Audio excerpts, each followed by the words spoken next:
Hi everyone, welcome to Java Thought channel. Today I am going to discuss about Fibonacci number.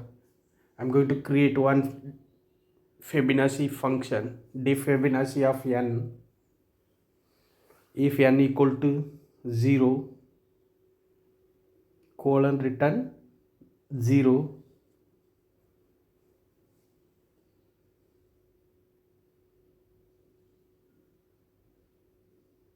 If n equal to 1, return 1.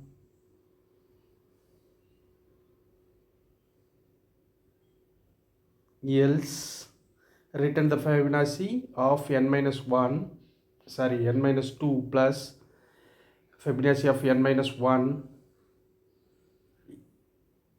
N term equal to int of input. Please enter the range number colon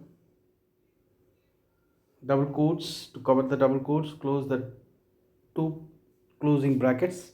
If n term less than or equal to 0, colon print, please enter the positive integer.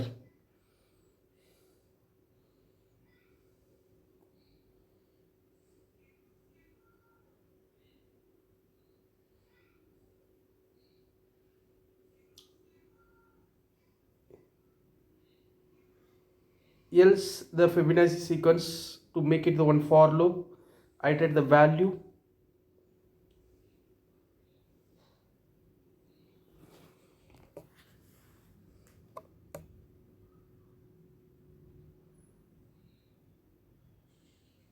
Print the Fibonacci of I and run the code, get the output. Thank you for watching.